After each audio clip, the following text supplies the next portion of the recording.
Jalaluddin Rumi el-Mathnawi. Histoire du calife voyant Leïla. Le calife dit à Leïla: « C'est pour toi que Majnoun est devenu fou et égaré?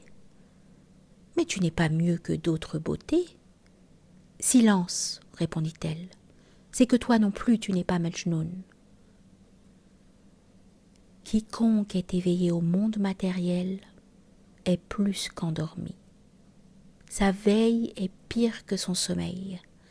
Quand notre âme n'est pas éveillée à Dieu, la veille est semblable à la fermeture de nos portes.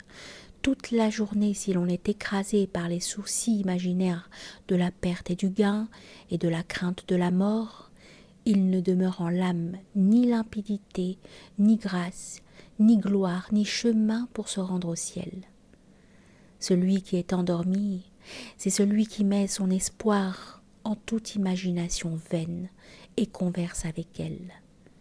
En rêve, il voit le démon semblable à une hourille, et de désir, il répand sa semence. Après que cette semence est tombée dans une terre infertile, il se réveille et l'image s'enfuit loin de lui. Ensuite, il se sent faible et voit son corps souillé, et il éprouve de la tristesse à cause de ce qui lui est advenu et qui a disparu.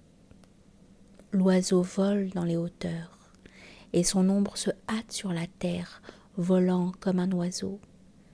Le sot poursuit l'ombre, courant après elle, de sorte qu'il s'épuise, ne sachant pas que c'est le reflet de cet oiseau dans l'air, ignorant l'origine de l'ombre. Il lance des flèches vers l'ombre, son carquois se vide dans cet effort. Le carquois de sa vie est devenu vide. Sa vie s'est passée à courir après l'ombre. Mais quand l'ombre de Dieu est sa gardienne, elle le délivre des imaginations et des ombres. L'ombre de Dieu est ce serviteur de Dieu qui est mort au monde et qui vit par Dieu. Saisis au plus vite le pan de sa robe sans éprouver de doute, afin d'être sauvé à la fin des temps. L'ombre dans comment il est en l'ombre, c'est la forme des saints qui guident vers la lumière du soleil divin. Ne va pas dans cette vallée sans ce guide. Dis comme Abraham: « Je n'aime pas ceux qui disparaissent. » Va, acquiert un soleil à partir de l'ombre. Saisis le pan de la robe du roi Shems Tabrizi. Si tu ignores la voie vers ce festin et ces noces, interroge Ziaul Haq ou Samuddin.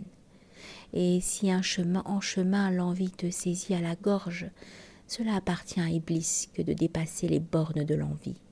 Car par envie, il méprise Adam, et par envie, il est en guerre avec le bonheur. Dans la voie, il n'est pas de passage plus difficile que celui-ci. Oh, heureux celui que n'accompagne pas l'envie. Ce corps, sache-le, est la demeure de l'envie, car la maisonnée est entachée d'envie. Si le corps est la demeure de l'envie, cependant Dieu a rendu ce corps très pur.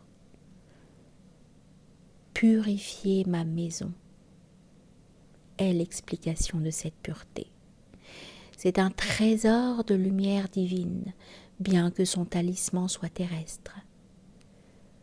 Quand tu te livres à la tromperie et à l'envie contre celui qui est sans envie, cette envie fait naître des taches noires dans ton cœur. Deviens comme la poussière sous les pas des hommes de Dieu. Jette comme nous le faisons de la poussière sur la tête de l'envie. Explication de la jalousie du vizir. Le misérable vizir, engeance de jalousie, perdit par vanité ses oreilles et son nez, dans l'espoir que par le dard de son envie, son venin entrerait dans l'âme des pauvres chrétiens.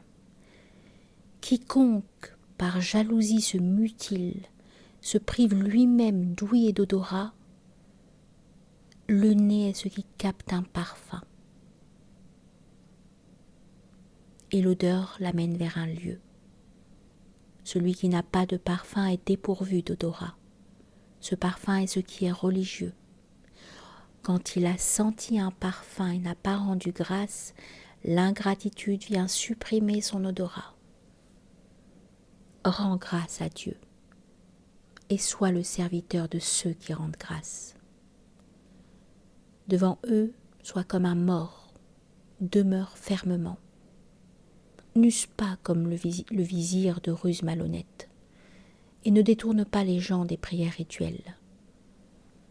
Le ministre mécréant était devenu un conseiller de la religion, mais il mit par ruse de l'ail dans le gâteau d'amande. Comment les chrétiens perspicaces comprirent la ruse du vizir. Quiconque possédait du discernement éprouvait à ses paroles une jouissance mêlée d'amertume. Le vizir disait de belles choses mélangées de mal. Dans son sirop sucré, il avait versé du poison. L'apparence de ses paroles disait « Soyez diligents dans la voie ». En fait, elle disait « Soyez négligents ». Bien que la surface de l'argent soit blanche et neuve, cependant, il noircit les mains et les vêtements. Bien que le feu soit rouge et étincelant, cependant considère la noirceur de ses actions.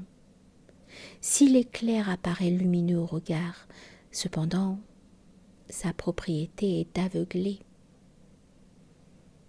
Quiconque n'est pas avisé et perspicace était subjugué par ses paroles. Pendant 6 ans, loin du roi, le vizir était un refuge pour les chrétiens. Tous lui confiaient leur cœur et leur religion et étaient prêts à mourir sur son ordre et son jugement. Le message secret du roi au vizir. Entre le roi et le vizir s'échangeaient en cachette des messages, et le roi secrètement se reposait sur lui. Le roi lui écrivait, disant « Ô mon ami fortuné, le moment est venu. Hâte-toi de rassurer mon cœur. » Le vizir répondait « Me voici, ô roi, en train de fomenter des troubles dans la religion de Jésus. » Explication des 12 tribus des chrétiens. Le peuple de Jésus, à ce moment-là, avait 12 princes comme gouverneurs. Chaque parti suivait un prince, et par cupidité était esclave de son propre prince.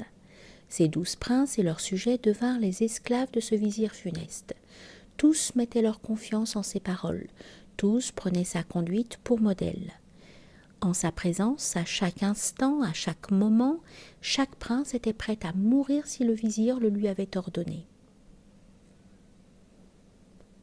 Confusion apportée par le vizir au commandement de l'Évangile. Il prépara un rouleau au nom de chacun et rédigea chaque rouleau selon les directives différentes. Les commandements de chacun différaient entre eux d'un bout à l'autre. Dans l'un, il faisait de la voie de l'ascétisme et du jeûne la base de la pénitence et la condition de la conversion. Dans l'un, il disait « l'ascétisme est superflu ». Dans cette voie, il n'y a aucun moyen de salut autre que la générosité. Dans l'un, il disait « ton jeûne et ta générosité associent à l'objet de ton adoration d'autres objets », sauf la résignation à Dieu, sauf la soumission parfaite dans le chagrin et dans la quiétude. Tout est fraude et piège. Dans l'un, il disait « le service de Dieu est un devoir, sinon l'idée de résignation à Dieu est une fausseté. » Dans l'un, il disait « il y a des ordres et des défenses, mais ils ne sont pas faits pour être pratiqués. Ils ne sont que pour montrer notre faiblesse, afin que nous y voyions notre faiblesse et que nous apprenions à ce moment la puissance de Dieu. » Dans l'un, il disait « ne considère pas ta faiblesse. Cette faiblesse traduit ton ingratitude. Attention, considère ta puissance, car cette puissance vient de lui. sache que ta puissance est le don de celui qui est lui. Dans l'un, il disait « Laisse ces deux qualités. Ce qui est contenu dans la vue est une idole. » Dans l'un, il disait « N'éteins pas cette bougie de la vue, car cette vue sert de bougie pour la contemplation. » Quand vous abandonnez la vue et l'imagination, vous avez éteint à minuit la chandelle de l'union. Dans l'un, il dit « Éteins-la, ne crains pas, en échange tu trouveras des myriades de visions, car en l'éteignant la bougie de l'âme s'accroît. Leïla deviendra Majnoun grâce à ton détachement. Celui qui renonce au monde par sa dévotion, le monde vient vers lui de plus en plus. » Dans l'un, il dit « Ce que Dieu t'a donné, il l'a rendu doux en le créant. Il l'a rendu facile pour toi, saisis-le joyeusement, ne te jette pas dans l'inquiétude. » Dans l'un, il disait « Abandonne tout ce qui t'appartient. Ce qui te plaît est mauvais et doit être repoussé. Les voies différentes sont devenues faciles à suivre. Et pour chacun, la religion est devenue chère comme sa vie. S'il était possible de rendre facile la voie de Dieu, chaque juif et chaque juive la connaîtrait. » Dans l'un, il disait « La voie facile, c'est celle où on peut trouver la vie de l'amour et la nourriture de l'âme. Quand les choses qui plaisent à la nature passent, elles ne produisent rien comme une terre salée. Sauf le regret, elles ne donnent rien. Il n'en découle que la perte, rien de plus. Ce n'est pas facile à la fin. En fin de compte, il faut l'appeler difficile. Distingue bien le difficile du facile. Considère à la fin la beauté d'une chose et de l'autre. Dans l'un, il disait « Cherche un maître. Ce n'est pas dans ton patrimoine ancestral que tu trouveras la clairvoyance en ce qui concerne l'avenir. Chaque sorte de communauté a envisagé une certaine fin. Nécessairement, elles sont tombées dans l'erreur. Prévoir l'avenir n'est pas aussi simple que de filer au rouet. Sinon, comment y aurait-il des différences entre les religions ? Dans l'un, il disait « Tu es toi-même le maître parce que tu connais le maître. Sois un homme et ne sois pas soumis aux autres hommes. Va ton propre chemin et ne sois pas errant. » Dans l'un, il disait « Tout cela est un. Celui qui voit deux est un bonhomme qui louche. » Dans l'un, il disait « Comment 100 peut-il être un ? Celui qui pense ainsi est un fou. » Chacune de ces doctrines est contraire à l'autre. Comment serait-elle une ? Le poison et le sucre sont-ils une seule chose ? Avant que tu renonces à la distinction entre le poison et le sucre, comment percevras-tu le parfum de l'unité et de l'unicité ? 12 livres de ce style et de cette manière furent écrits par cet ennemi de Jésus, montrant comment cette différence réside dans la forme de la doctrine et non dans la véritable nature de la voie. Il ne percevait pas l'unité de couleur de Jésus, il n'avait pas non plus un caractère teint dans le bain de teinture de Jésus. De ce bain pur, un vêtement de 100 couleurs deviendrait aussi simple et d'une seule couleur que la lumière. Ce n'est pas là la couleur unique qui produit l'ennui, non. C'est comme les poissons dans l'eau claire. Bien qu'il y ait des milliers de couleurs sur la terre, cependant les poissons sont en lutte avec la sécheresse. Qu'est-ce que le poisson ? Et qu'est-ce que la mer dans ma comparaison que le roi tout-puissant et glorieux leur ressemble ? En ce monde de l'existence, des myriades de mers et de poissons se prosternent en adoration devant cette munificence et libéralité. combien de pluies de dons se sont déversées, de sorte que cela fit répandre à la mer des perles. Combien de soleils de générosité ont brillé, de sorte que le nuage et l'océan apprirent à être bienfaisants. Les rayons du soleil de la sagesse ont frappé le sol et l'argile, de sorte que la terre a accueilli la semence. Le sol est fidèle à ce qui lui a été confié, et tout ce que vous y avez semé, vous en recueillerez l'équivalent sans fraude de la part de la terre. Elle a tiré cette fidélité de la fidélité divine, étant donné que le soleil de la justice a brillé sur elle. Jusqu'à ce que le printemps apporte le présent de Dieu, le sol ne révèle pas ses secrets. Le généreux qui a conféré à une chose inanimée ses informations, cette fidélité et cette droiture, sa grâce rend informée une chose inanimée, tandis que son courroux rend aveugle des hommes doués d'intelligence. L'âme et le cœur ne peuvent supporter ce bouleversement. À qui parlerai-je ? Il ne se trouve pas dans le monde une seule oreille capable de l'entendre. Partout où il y avait une oreille, par lui elle devint un œil. Partout où il y avait une pierre, par lui elle devint du jaspe. Il est un alchimiste. Qu'est-ce que l'alchimie en comparaison ? Il octroie les miracles aux prophètes. Qu'est-ce que la magie en comparaison ? Le fait que je lui adresse ces louanges est en réalité absence de louange de ma part, car cette louange est une preuve de mon existence, et l'existence est un péché. Il convient que nous soyons non existants en présence de son être, en sa présence qu'est notre être, aveugle et sombre. S'il n'avait pas été aveugle, il aurait été consumé par lui. Il serait devenu la chaleur du soleil divin. Et s'il n'avait pas été sombre à cause de son deuil, comment cette existence serait-elle demeurée gelée comme la glace ?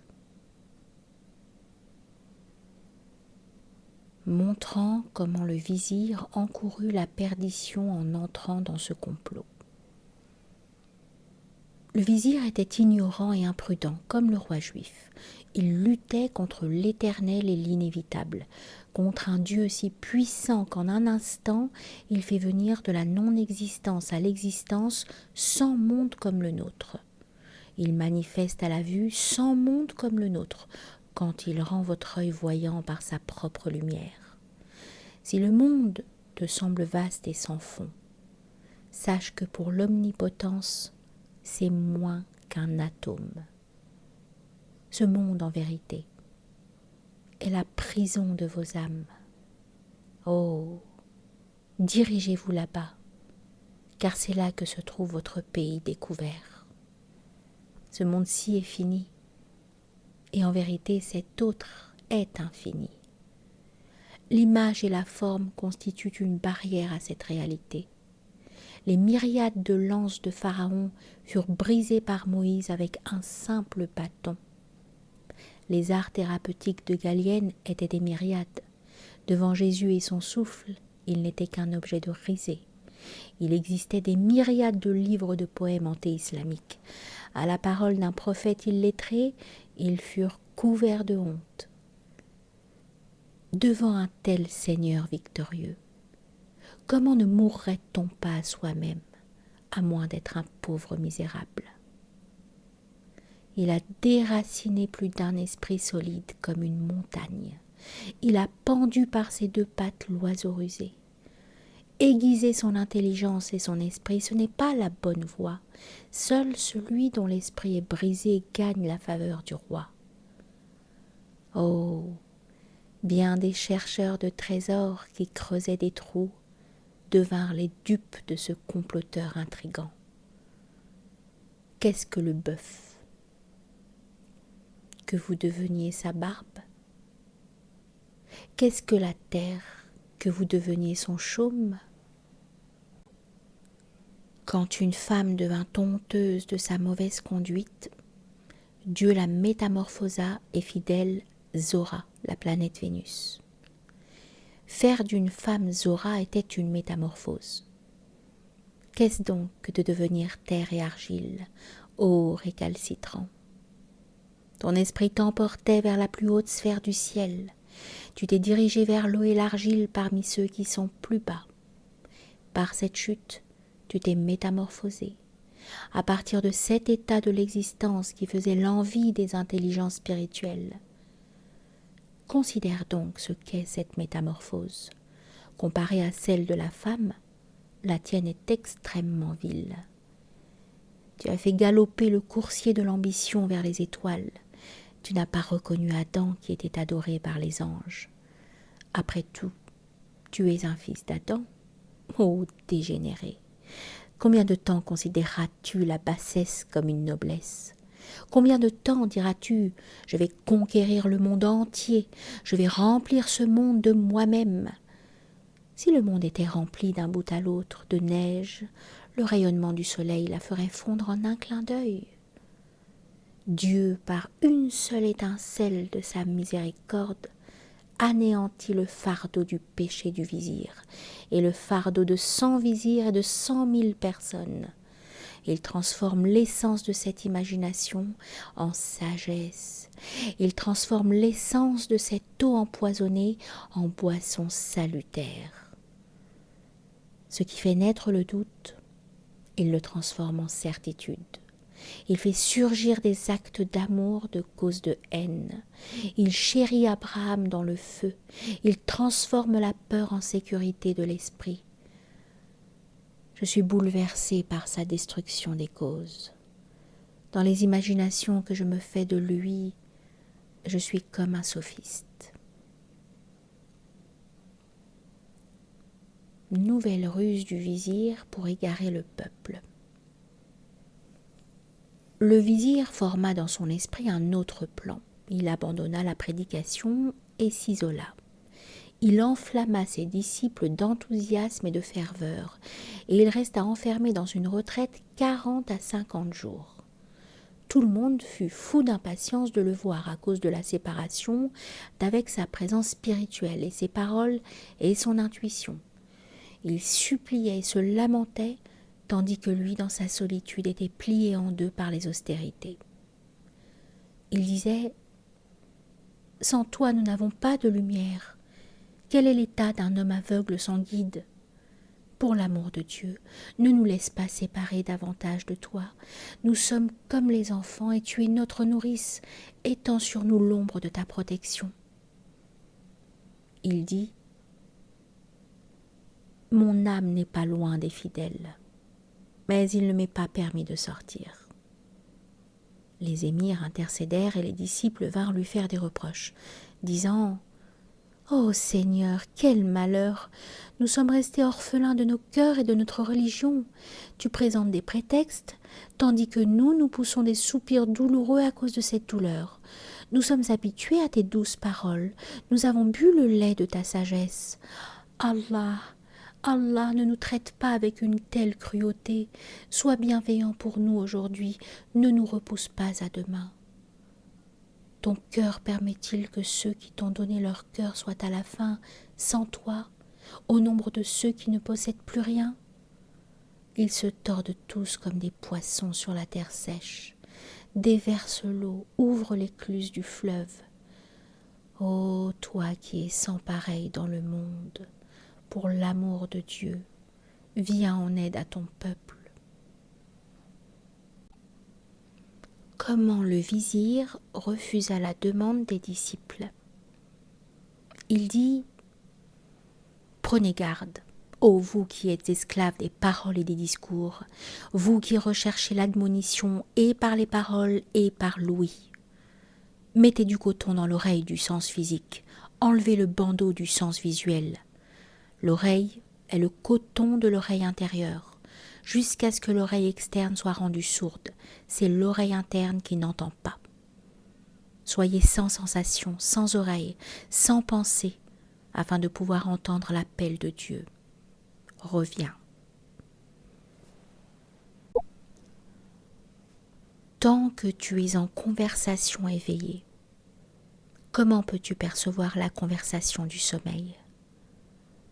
Nos actes et nos paroles sont le voyage extérieur, mais le voyage intérieur est au-delà des cieux. Le sens physique a senti la sécheresse parce qu'il est né sur la terre. Le Jésus de l'âme a mis le pied sur la mer. Le voyage du corps terrestre a lieu sur la terre, mais le voyage de l'esprit se passe au cœur de la mer. Puisque ta vie s'est passée à cheminer sur la terre, tantôt sur la montagne, tantôt sur la mer, tantôt sur la plaine, où trouveras-tu l'eau de la vie? Où fendras-tu les vagues de l'océan? Les vagues de la terre sont nos illusions et notre entendement, et notre pensée. Les vagues de l'eau sont l'effacement, l'ivresse et l'anéantissement. Quand tu es dans cette ivresse sensuelle, tu es loin de cette ivresse mystique. Tandis que tu es ivre de celle-ci, tu ne vois pas l'autre coupe. La parole et le discours extérieur sont comme la poussière. Habituez-vous à garder le silence. Prenez garde. Comment les disciples demandèrent à nouveau qu'il sorte de sa réclusion. Ils dirent tous, « Ô sage, toi qui cherches une échappatoire, ne nous dis pas ces tromperies et ces affronts. Mets sur l'animal un fardeau proportionnel à son endurance. Donne aux faibles une tâche proportionnelle à leur force. L'appât pour chaque oiseau doit être à sa mesure. Comment une figue peut-elle être un appât pour un oiseau? Si tu donnes au bébé du pain au lieu du lait, sois sûr que le pauvre enfant mourra. Plus tard, quand l'enfant a des dents, lui-même demande du pain. L'oiseau qui n'a pas encore de plumes, comment peut-il voler? S'il vole, il deviendra une proie pour un chat féroce. Quand ses plumes poussent, il vole spontanément, sans peine, et il n'est pas nécessaire de siffler pour le faire voler. Tes paroles font que le démon se tait. Tes paroles instruisent nos oreilles. Nos oreilles sont remplies d'intelligence quand tu parles. Notre terre est une rivière quand tu es l'océan. Avec toi, nous préférons la terre au ciel. Ô toi qui illumines le monde de la terre jusqu'au ciel, sans toi, pour nous, l'obscurité règne au ciel. Comparé à toi, ô lune, qu'est le ciel? L'apparence de la sublimité appartient aux cieux, mais le sens réel de la sublimité appartient à l'esprit pur. L'apparence de la sublimité est pour le corps. Les corps comparés à la réalité ne sont que des mots. Refus du vizir d'interrompre sa retraite. Il dit « Abrégez vos arguments. Recevez mon conseil dans vos âmes et dans vos cœurs. Si je suis loyal, il ne faut pas accuser ceux qui sont loyaux, même si j'appelle terre le ciel. Si je suis parfait, pourquoi nier ma perfection? Si je ne le suis pas, pourquoi ces peines et ces ennuis? Je ne sortirai pas de cette réclusion, parce que je suis occupé avec mes expériences intérieures. » Comment les disciples soulevèrent des objections contre le fait que le vizir se retirait dans la solitude. Ils dirent tous « Ô vizir, cela ne fait pas de doute, nos paroles ne sont pas comme les paroles des étrangers. Les larmes coulent de nos yeux à cause de notre séparation d'avec toi. Soupir après soupir s'élève du sein de nos âmes. Un bébé ne discute pas avec sa nourrice, mais il pleure bien qu'il ne connaisse pas le bien ni le mal. Nous sommes la harpe, et c'est toi qui joues sur nos cordes. Le gémissement ne vient pas de nous, c'est toi qui gémis. Nous sommes la flûte et notre musique vient de toi. Nous sommes la montagne et notre écho vient de toi. Nous sommes les pièces d'un échiquier rangé pour la victoire ou la défaite. Notre victoire et notre défaite proviennent de toi. Ô toi, doué de belles qualités. Qui sommes-nous? ô âme de nos âmes, que nous demeurions vivants auprès de toi. Nous et nos existences sommes non existants. Tu es l'être absolu qui rend manifeste ce qui est périssable. Nous sommes comme des lions, mais des lions blasonnés sur un étendard. Le vent les déploie d'instant en instant. Leur mouvement est visible, et le vent invisible. Puisse ce qui est invisible ne jamais nous manquer. Le vent qui nous meut et notre être proviennent de ta grâce. Toute notre existence vient de ce que tu nous as fait venir à l'existence. Tu as montré les délices de l'être au non-être, après que tu eus fait tomber le non-être amoureux de toi. Ne retire pas les délices de ta libéralité. N'enlève pas les douceurs, le vin et la coupe. Et si tu les enlèves, qui se livrera à la recherche? Comment le portrait pourrait-il lutter avec le peintre? Ne nous regarde pas. Ne fixe pas sur nous ton regard. Considère ta propre bienveillance et générosité. Nous n'étions pas et nous ne demandions rien. Cependant, ta grâce écoutait notre prière muette. Devant le peintre et son pinceau, le portrait comme l'enfant impuissant est fixé dans le sein maternel. Devant la toute-puissance, tous les gens de la cour divine sont aussi impuissants que l'étoffe devant l'aiguille du brodeur. Tantôt il représente le démon, tantôt Adam. Tantôt il peint la joie, tantôt le chagrin. Nul n'a le pouvoir de mouvoir sa main pour se défendre. Nul ne peut parler pour prononcer un mot concernant l'offense ou le bienfait. Récite du Coran ce qu'interprète ce verset. Dieu a dit, tu ne lançais pas toi-même les traits quand tu les lançais. Si nous lançons une flèche, cela ne provient pas de nous. Nous ne sommes que l'arc, et l'archer est Dieu. Ceci n'est pas Jabr, la contrainte. C'est la signification de Jabbari, la toute-puissance. Parler de la toute-puissance est pour nous inciter à l'humilité.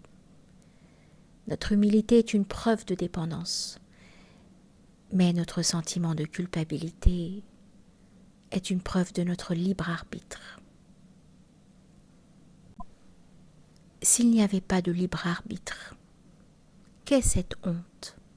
Et que sont ce chagrin, cette confusion et cette timidité?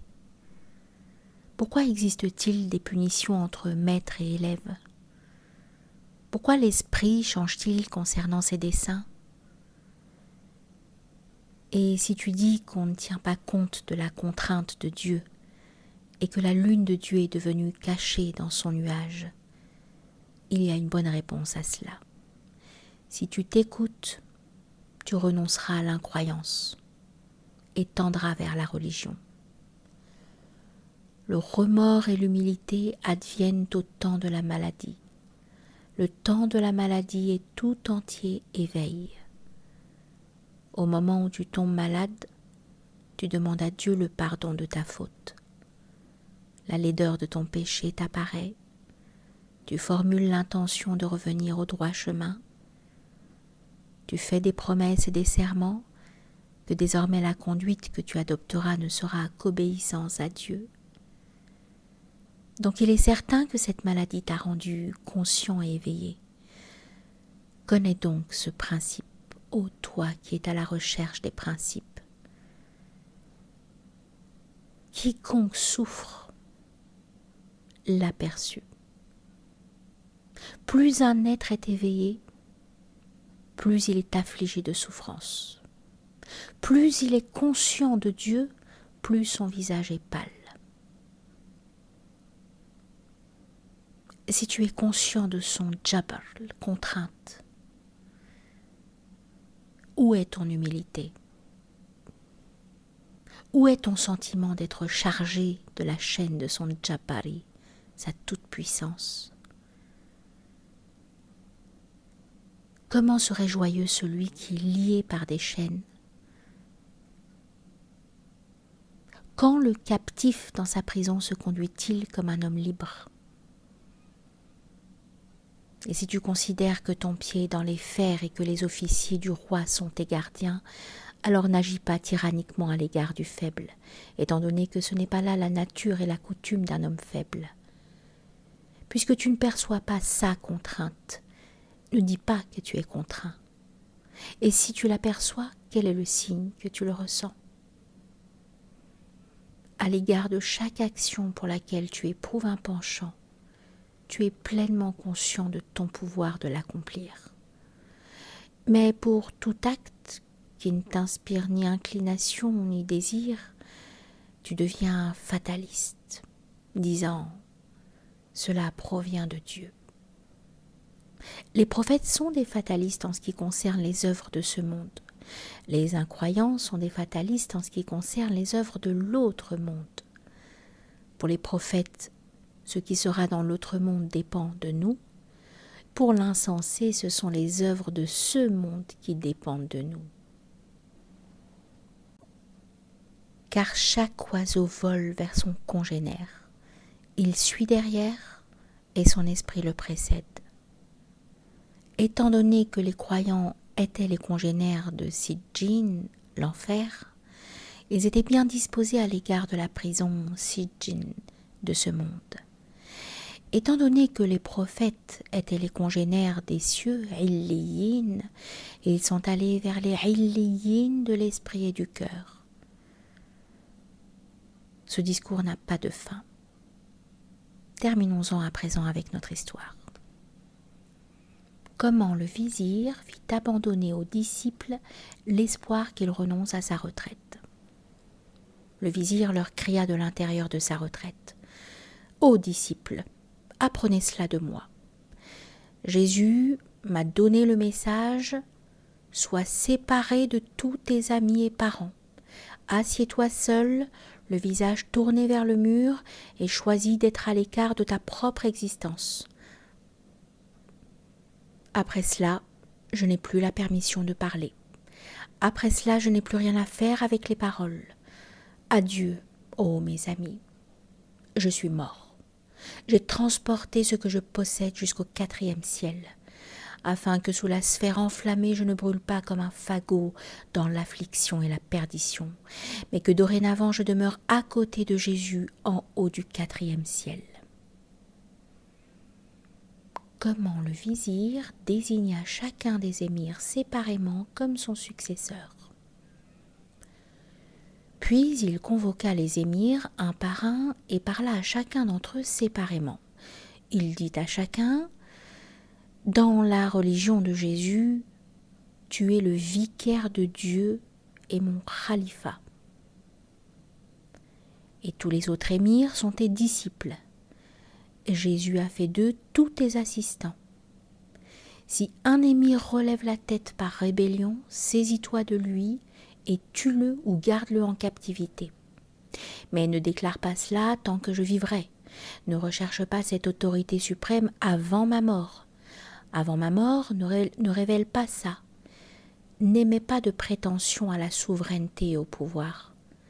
Prends ce rouleau manuscrit et les commandements du Messie. Récite-les distinctement un par un à son peuple. Ainsi parla-t-il à chaque émir en particulier, disant « Il n'y a pas d'autre vicaire dans la religion de Dieu que toi. » Il les honora de la sorte un par un. Tout ce qu'il disait à un émir, il le disait à un autre. À chacun il confia un manuscrit. Chacun était à dessein le contraire des autres. Tous les rouleaux étaient différents, comme les formes des lettres de l'alphabet, de alif à ya. La règle formulée dans un manuscrit était le contraire de la règle d'un autre. Nous avons déjà expliqué ce qu'était cette contradiction. Comment le vizir se tua dans sa retraite. Après cela, il ferma sa porte durant 40 autres jours, puis il se suicida et s'évada de l'existence. Quand les gens apprirent sa mort, il se passa près de sa tombe une scène comparable à celle qui aura lieu le jour de la résurrection. Si grande était la multitude se pressant près de son tombeau, s'arrachant les cheveux, déchirant leurs vêtements dans leur terrible chagrin pour lui, que Dieu seul peut les dénombrer. Arabes, Turcs, Grecs, Kurdes, ils répandirent la poussière de sa tombe sur leur tête. Ils considéraient leur douleur pour lui comme un remède pour eux-mêmes. Pendant 1 mois, les multitudes de gens près de son tombeau versèrent des larmes amères. Comment la communauté de Jésus, sur lui la paix, demanda aux émirs « Qui d'entre vous est le successeur ?» Après 1 mois, les gens dirent « Ô chef, lequel des émirs est désigné à sa place ? Que nous le reconnaissions comme notre imam au lieu du vizir et que nous puissions lui demander de nous prendre par la main. Puisque le soleil a disparu et nous a rendus affligés, une lampe n'est-elle pas le meilleur remplaçant ? Puisque la présence du bien-aimé a disparu loin de nos yeux, il nous faut un calife qui nous le rappelle. Puisque la rose est fanée et que le jardin est dévasté, d'où obtiendrons-nous le parfum de la rose, de l'eau de rose ?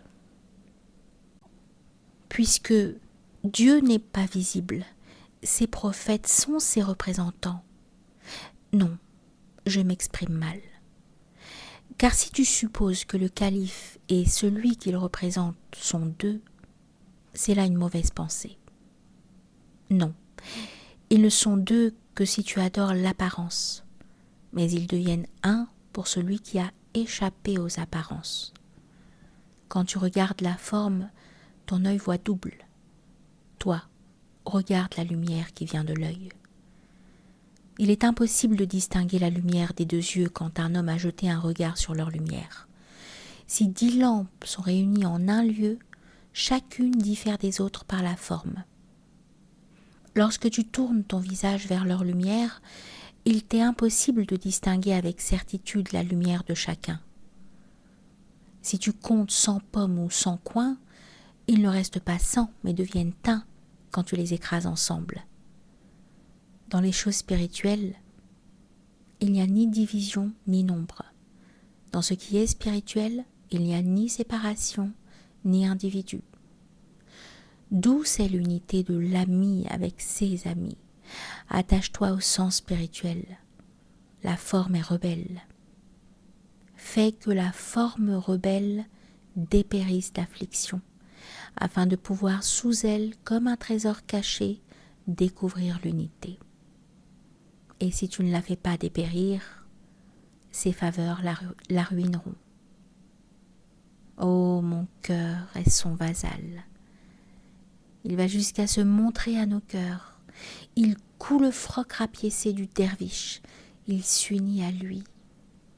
Nous étions simples et tous d'une seule essence. Nous étions tous sans tête et sans pied là-bas. Nous étions une seule substance, comme le soleil. Nous étions lisses et purs comme l'eau. Quand cette lumière sublime prit forme, elle devint multiple, comme les ombres des créneaux. Détruis les créneaux avec le manjanik, la catapulte, afin que la différence s'évanouisse entre ces ombres. J'aurais pris de la peine pour expliquer ceci, mais je crains que ne trébuche un esprit faible. Les subtilités qui y sont contenues sont aussi acérées qu'un sabre d'acier. Si tu n'as pas de bouclier, détourne-toi et sauve-toi. Ne viens pas sans bouclier au-devant de cette lame, car le glaive n'hésite pas à couper. Pour cette raison, j'ai remis mon épée dans le fourreau, afin que celui qui lit de travers ne puisse se méprendre sur ce que je veux dire. Venons-en maintenant à terminer cette histoire et parler de la loyauté de la multitude des justes, qui se levèrent après la mort de ce chef, réclamant un vicaire à sa place. La querelle des émirs concernant la succession. L'un des émirs s'avança devant ces gens à l'esprit loyal. « Voyez, dit-il, je suis le vicaire de cet homme. Je suis le vicaire de Jésus à l'époque présente. Voyez, Ce rouleau est la preuve qu'après lui, la succession me revient. » Un autre émir sortit d'une embuscade. Sa prétention concernant la vice-gérance était la même. Lui aussi sortit un rouleau de dessous son bras, de sorte que chez tous deux s'éleva une violente colère. Le reste des émirs, l'un après l'autre, tirant des sabres tranchants, chacun avec une épée et un manuscrit dans la main, se mirent à se battre comme des éléphants furieux. Des centaines de milliers de chrétiens furent tués, de telle sorte qu'il y avait des monceaux de têtes coupées. Le sang coulait à droite et à gauche comme un torrent. Des montagnes de poussière s'élevaient dans l'air. Les semences de discorde qu'avait semées le vizir étaient devenues une calamité pour eux. Les coquilles des corps furent brisées, et ceux qui possédaient le noyau eurent, après avoir été tués, un esprit noble et pur. Le massacre et la mort qui adviennent à la forme corporelle sont comme écrasés des grenades et des pommes. Ce qui est doux devient du sirop de grenade, et ce qui est pourri n'est que du bruit. Ce qui possède la réalité est rendu manifeste après la mort, et ce qui est corrompu devient couvert de honte. Va rechercher la réalité, ô adorateur de la forme, car la réalité est l'aile sur le corps de la forme. Fréquente les chercheurs de vérité, afin de pouvoir à la fois obtenir le don et te montrer généreux. Sans nul doute, l'esprit dépourvu de réalité dans ce corps est comparable à un sabre de bois dans le fourreau. Tant qu'il demeure dans le fourreau, il semble avoir de la valeur, mais une fois sorti, il n'est plus bon qu'à jeter au feu. N'emporte pas au combat un sabre de bois. Assure-toi d'abord que c'est un sabre d'acier, afin que ta situation ne soit pas désespérée. S'il est de bois, va en chercher un autre, et s'il est tranchant comme le diamant, avance avec ardeur. Le glaive de la réalité se trouve dans l'arsenal des saints. Les voir, c'est pour toi la pierre philosophale. Tous les sages ont dit de même. Le sage est une miséricorde pour les mondes. Si tu achètes une grenade, achète-la quand elle est ouverte, comme pour le rire, afin que son rire puisse te renseigner sur ses graines. Oh, béni est son rire, car par sa bouche elle montre son cœur comme une perle de l'écrin de l'âme. Mais le rire de la tulipe n'est pas béni, car sa bouche laisse apercevoir la noirceur de son cœur. La grenade riante égaye tout le jardin. Si tu fréquentes les saints, tu deviendras l'un d'eux. Que tu sois roc ou marbre, tu deviendras joyau quand tu parviendras au cœur du saint. Enracine l'amour des saints dans ton esprit. Ne donne ton cœur à rien d'autre qu'à l'amour de ceux dont les cœurs sont joyeux. Ne va pas dans le voisinage du désespoir. Il existe des espoirs. Ne va pas dans la direction des ténèbres. Il existe des soleils. Le cœur te conduit dans le voisinage des hommes du cœur. Le corps t'amène dans la prison d'eau et d'argile. Oh, donne à ton cœur la nourriture, venant de celui dont le cœur est accordé au tien. Va chercher le progrès spirituel chez celui qui est avancé. Comment fut honorée la description de Mustapha Muhammad, sur lui la paix, laquelle a été mentionnée dans l'Évangile. Dans l'Évangile était le nom de Mustapha, lui le chef des prophètes, la mère de pureté. Il y était fait mention de ses caractéristiques, de son apparence. Il était question de ses luttes, de ses jeûnes, de sa nourriture. Un groupe d'entre les chrétiens, par désir de la récompense divine, chaque fois qu'il lisait dans l'Évangile ce nom et ce discours, baisait ce noble nom et inclinaient leur visage vers cette gracieuse description. Dans cette tribulation dont nous avons parlé, cette partie des chrétiens était à l'abri des troubles et de la crainte. Protégés contre les méfaits des émirs et du vizir, cherchant un refuge dans la protection offerte par le nom de Ahmed, Mohammed, leur postérité aussi se multiplia. La lumière de Ahmed les aidait et les soutenait. Et l'autre catégorie de chrétiens qui méprisaient le nom de Ahmed devinrent méprisables et dédaignés à cause des dissensions causées par ce vizir aux mauvais conseils et aux méchants complots. En outre, leur religion et leurs lois devinrent corrompues à cause des rouleaux qui indiquaient tout de façon perverse. Si le nom de Ahmed est un tel soutien, comment donc sa lumière protégera-t-elle ses disciples ? Puisque le nom de Ahmed devint pour les chrétiens une forteresse inexpugnable, quelle doit être alors l'essence de cet esprit loyal ?